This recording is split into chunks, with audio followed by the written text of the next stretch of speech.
Hai, Assalamualaikum semua. Hari ini Cikgu Siti Zuraidah Abu Bakar akan meneruskan tajuk bab 7 iaitu koordinasi badan untuk topik sains bagi subjek sains tingkatan 4 KSSM 2021. Okey, cikgu teruskan kepada 7.2 lah sebab 7.1 sebelum ni Cikgu Noriza dah terangkan kan. Jadi cikgu terus masuk pada 7.2 iaitu gangguan kepada koordinasi badan. Dan cikgu akan masuk satu lagi nanti iaitu 7.3 iaitu minda yang sihat. Okey?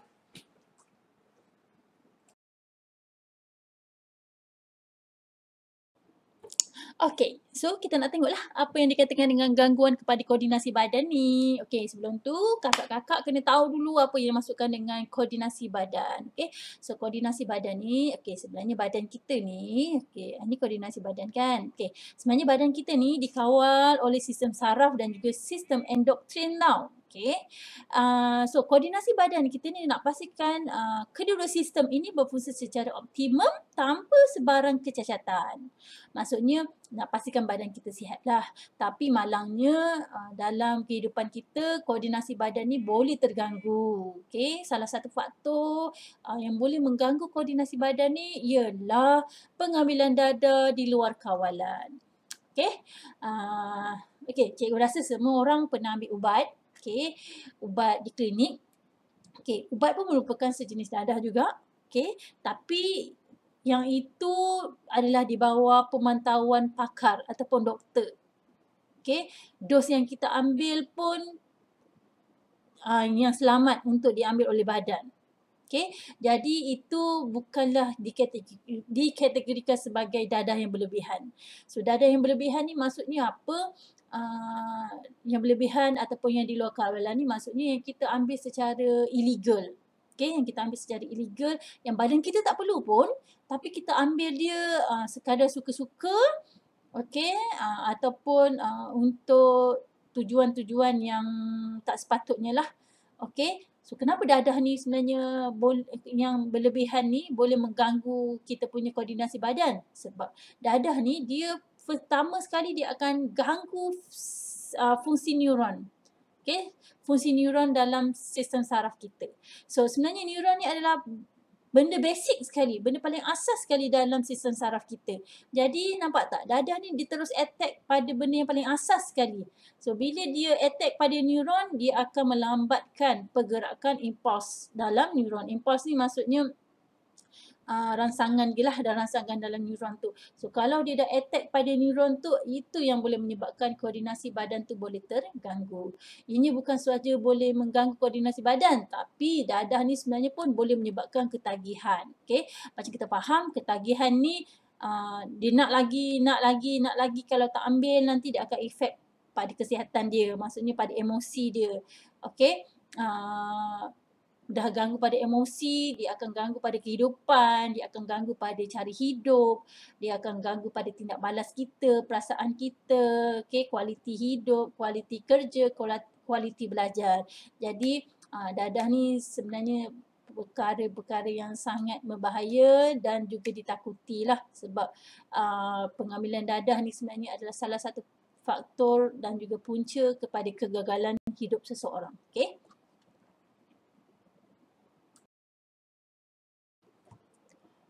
Okay, so cikgu terangkan dulu contoh-contoh dadah yang boleh mengganggu sistem koordinasi badan kita. So dadah yang pertama, jenis dadah yang pertama adalah dadah jenis penenang. Okay, dadah jenis penenang ni contohnya adalah seperti barbiturat. Pastikan eja betul-betul ya. Dan satu lagi adalah alkohol. Okay, jenis ni lah contohnya lah.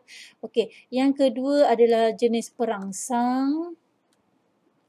Okay, dia akan merangsang emosi, perasaan kita akan rasa macam seronok sangat, tak ada masalah, kita akan bertenaga. So, itu adalah contoh dadah perangsang, iaitu contohnya adalah amfetamina. Yang kedua contohnya adalah metamfetamin. Pastikan eja betul-betul metamfetamin. ketamin. Okey.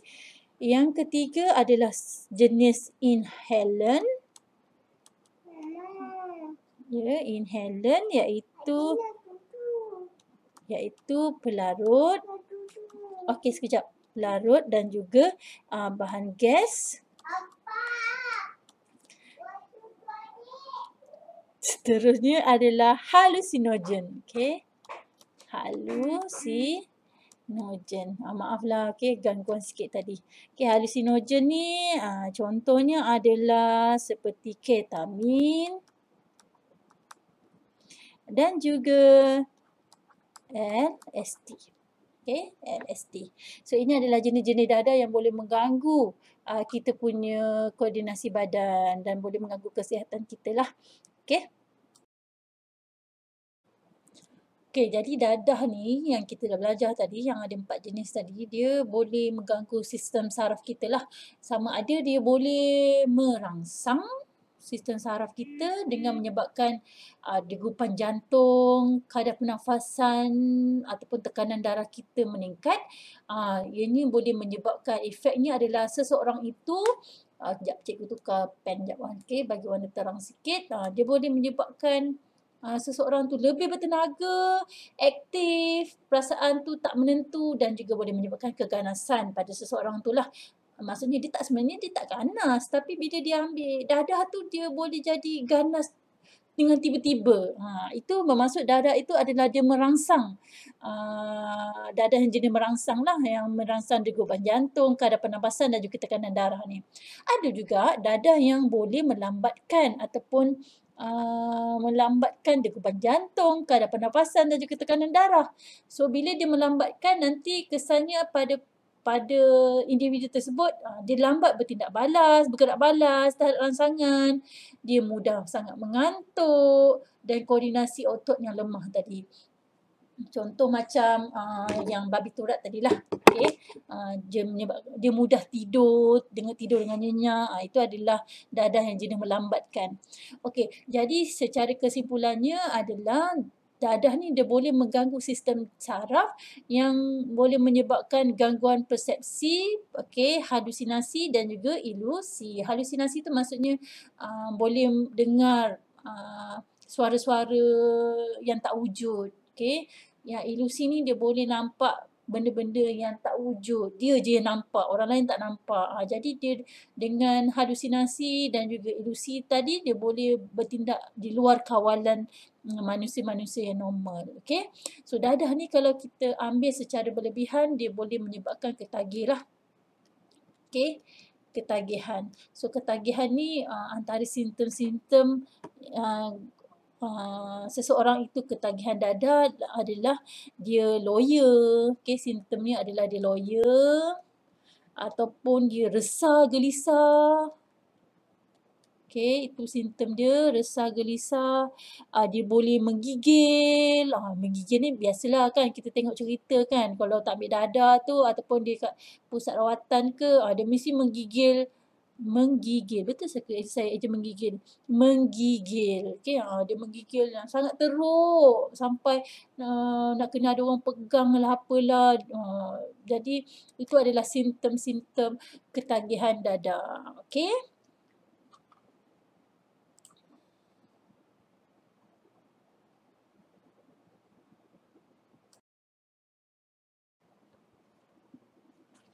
Okey, kesan penyalahgunaan dadah ni dia boleh terbagi kepada dua. Satu, kesannya adalah pada koordinasi badan. Okey, yang pertama adalah pada koordinasi badan. Okey, yang kedua boleh efek pada kesihatan mental dan fizikal. Okey. Kesihatan mental dan fizikal. So, koordinasi badan ni contoh dia boleh menyebabkan hilang keseimbangan badan. Okey, hilang keseimbangan badan.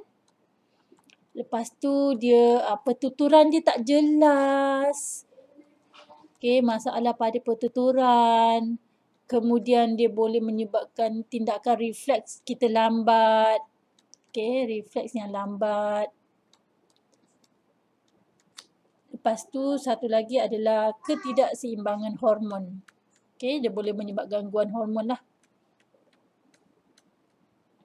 Okey, so ini adalah kesan-kesan bagi koordinasi badan. Okey, so kita ada 4 tadi. Hilang keseimbangan badan, kemudian masalah pertuturan, lambat refleks dan seterusnya adalah gangguan hormon. Okey. Kemudian bagi kesihatan mental dan fizikal pula yang maksudnya mental fizikal ni maksudnya yang sakit-sakit yang kita boleh nampak lah. Okey. Contoh yang pertama adalah sirosis hati. Sirosis. Sirosis. Sekejap pemadam. Kenapa tak boleh padam? Pemadam. Gitu. Sekejap So yang pertama adalah sirosis hati. Okey, yang kedua adalah ulcer perut. Okey, ulcer perut. Ulcer perut ni bukan disebabkan oleh makan yang pedas-pedas, yang panas-panas je. Okey, dadah pun, alkohol pun boleh menyebabkan ulcer perut juga. Kemudian dia boleh menyebabkan halusinasi. Okey, halusinasi. Nampak kan kadang-kadang macam orang yang sakit mental tu, yang bercakap seorang-seorang tu. Kita nampak dia bercakap seperti berpasangan. Maksudnya dia rasa ada orang bercakap dengan dia tapi sebenarnya tak wujud pun. Itu yang dikatakan sebagai halusinasi lah. Okay. Seterusnya dia boleh menyebabkan perlakuan yang ganas. Okay. Okay, perlakuan ganas. Mana kita pernah nampak orang ambil dadah berlebihan, dia romantik semacam kan. Mesti ganas. Kalau kita tegur je, mulalah dia mengamuk tak tahu pasal. Itu adalah contoh-contoh bagi kesan penyalahgunaan dadah untuk kesihatan mental dan fizikal. Dan satu lagi tadi kita belajar tentang penyalahgunaan dadah pada koordinasi badan. Jadi ke-8 perkara ni awak kena faham lah. Gangguan hormon tu apa, keseimbangan badan tu apa, pertuturan tu apa, sirosis hati tu apa. Itu maksudnya awak kena tahu tu semua.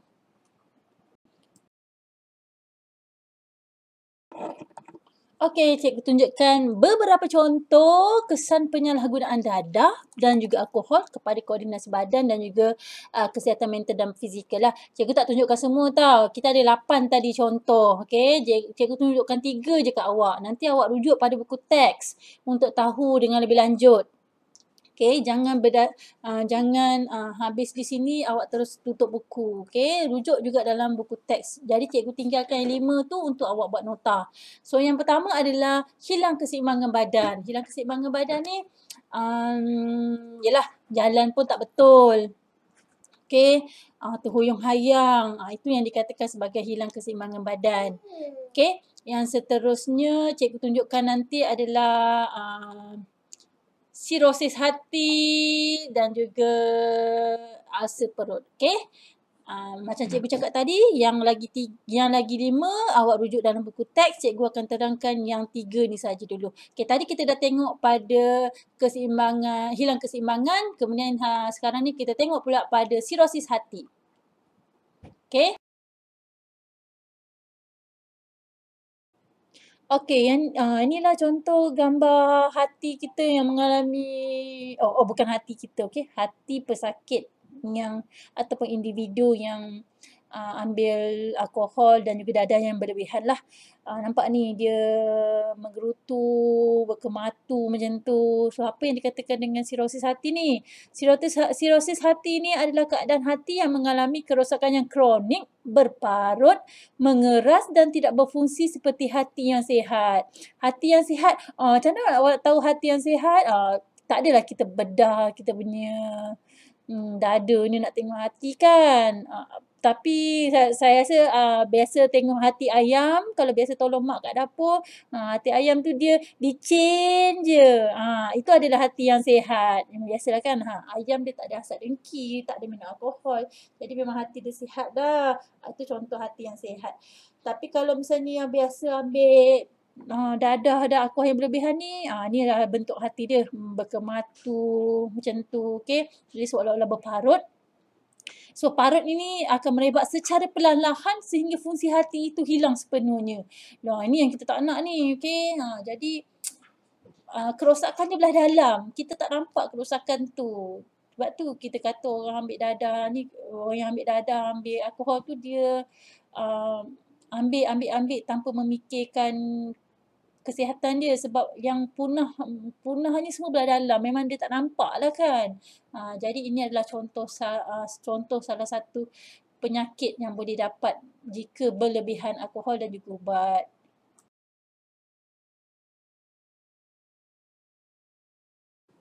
Okey, yang seterusnya adalah ulcer perut. Kita biasa ulcer kat mulut je kan. Sebenarnya perut pun boleh ulcer juga. Okey, salah satu faktor menyebabkan ulcer tu semakin membesar dan banyak adalah penggunaan dadah dan alkohol ni tadilah yang berlebihan. Okey. So, apa yang dikatakan ulcer perut tu? Ulcer perut tu adalah ni. Okey. Satu keadaan selaput di dalam perut yang mengalami luka. So, kawasan-kawasan perut ni ada yang luka lah. So, luka nanti dia merah macam ni, okey. Pedih ni, okey. So, hal ini menyebabkan alkohol menghasilkan lebih banyak asid daripada biasa dan mengakibatkan iritasi, okey, keradangan lah pada selaput dalam perut itu. Pesakit akan mengadu pedih atau sakit di kawasan ulu hati, berasa kembung perut, loya dan muntah. Selalunya pesakit ulcer ni dia akan diikuti dengan muntah darah dan juga najis yang berwarna hitam. So perut kita nak kena jaga ya. So ini makanan kita semua masuk kat sini dengan makanan pepejalnya, makanan cecairnya, pedasnya. Jadi kalau dah ulcer perut ni lagilah bertambah-tambah sakit. Jadi elakkan daripada mengambil dadah dan juga alkohol secara berlebihan dan jangan ambil tanpa arahan daripada doktor. Okey, seterusnya kita pergi pada 7.3 iaitu minda yang sihat. So, minda yang sihat ni ciri-cirinya adalah seperti yang pertama, boleh berfikir dan membuat pertimbangan yang wajar. Okey, mampu mengesah rangsangan dan bergerak balas dengan sewajarnya. Okey. Yang pertama tadi ni, yang kedua, boleh mengingati peristiwa silam yang sedih dan gembira. Maksudnya ingatan dia masih kuat lah. Okay, dah segar. Sanggup menerima cabaran, bebas prasangka, hidup tenteram, positif, bertanggungjawab, boleh membezakan antara betul dengan salah, tidak emosi dan mampu menakul. Menakul tu maksudnya dia boleh membuat pertimbangan yang logik lah. Okay, menakul secara bahasa sains. Okay, dia boleh membuat pertimbangan yang logik. Okay, seterusnya adalah faktor-faktor yang mempengaruhi kesihatan minda. So, minda kita ni boleh dipengaruhi oleh beberapa lah. Okay, satu macam kita cakap tadi, kalau dia minum alkohol berlebihan, okay, dia boleh mengganggu kesihatan minda kita. Hormon, okay, kalau hormon tak betul pun, bila hormon tak betul ataupun kitaran hormon tu tak betul, selalunya perempuan lah, okay, pun boleh mempengaruhi kesihatan minda. Rasa macam nak marah je, okay. Tekanan mental. Penuaan pun adalah salah satu faktor yang boleh mempengaruhi kesihatan minda. Okay. Selalunya kalau yang berumur ni dia sensitif sikit. Okay. Sensitif. Maksudnya kita kena cakap elok-elok dengan orang-orang yang tua-tua ni. Okay. Kita kena faham. Penuaan tu adalah salah satu faktor yang mempengaruhi kesihatan minda dia. Jadi memang kita dah tahu dah yang orang-orang yang lebih tua ni dia lebih sensitif. Jadi kita yang muda ni lah yang kena cakap elok-elok dengan orang yang lebih berumur. Okay. Penyalahgunaan dadah pun antara satu faktor yang mempengaruhi kesihatan minda yang kita belajar tadi. Jadi elakkanlah benda ni. Okay. Kita dah tahu dah kenapa kita nak ambil pula kan. Okay. Satu lagi adalah kecederaan pada bahagian otak akibat jangkitan mikroorganisma, patogen, kemalangan ataupun tumor. Okay. Contoh macam kemalangan lah. Kemalangan ni selalunya dia akan kalau kalau kemalangan yang ada mengalami hentakan pada otak kan, okey, dia boleh menyebabkan kerosakan pada otak kita, menyebabkan orang tu dah hilang dari ingatan, ataupun dia tak kenal sesiapa di sekeliling dia, okey, ataupun tumor ni ketumbuhan ni pun boleh mengganggu ataupun boleh mempengaruhi kesihatan minda kita, okey. Dan juga jangkitan mikroorganisma ni lah. So ini adalah faktor-faktor yang mempengaruhi kesihatan minda. Okey, seterusnya cikgu pergi kepada kesan-kesan minda yang sihat. Okey, so yang pertama adalah dari segi keluarga, yang kedua dari segi tempat kerja, dari segi negara dan juga masyarakat. Masyarakat dulu baru negara, okey. So dalam keluarga ni dia dapat membina keluarga yang bahagia. So keluarga yang bahagia ni kita kena faham efek dia sangat besar. Keluarga bahagia ni efeknya orang kat dalam family tu boleh buat keputusan yang baik, cergas-cergas semuanya, positif. So bila dia positif di rumah, dapat bina keadaan yang baik di rumah, okey, dia nanti efek pada tempat kerja dan juga tempat belajar dia ataupun di luar. Okey, so dia boleh menyebabkan kualiti kerja yang bagus, dia seorang yang berdisiplin. So nanti bila kelompok kecil ini positif, dia akan menyebabkan masyarakat ni pula. So masyarakat tu pula dia akan menghasilkan masyarakat yang saling bantu-membantu, yang boleh bertukar-tukar fikiran, yang cergas, yang positif. Akibatnya masyarakat yang positif, yang baik menyebabkan negara tu nanti dapat menjana ekonomi negara, menjadi negara yang maju, negara yang mempunyai penduduk-penduduk yang positif, yang berkejaya baik, yang sentiasa berdaya saing. Okay, so itu sahaja untuk slide cikgu hari ini. Cikgu harap boleh buat rujukan juga di dalam buku teks. Okay, dan kita jumpa di tutorial di Google Meet nanti. Okay, sekian, terima kasih. Assalamualaikum.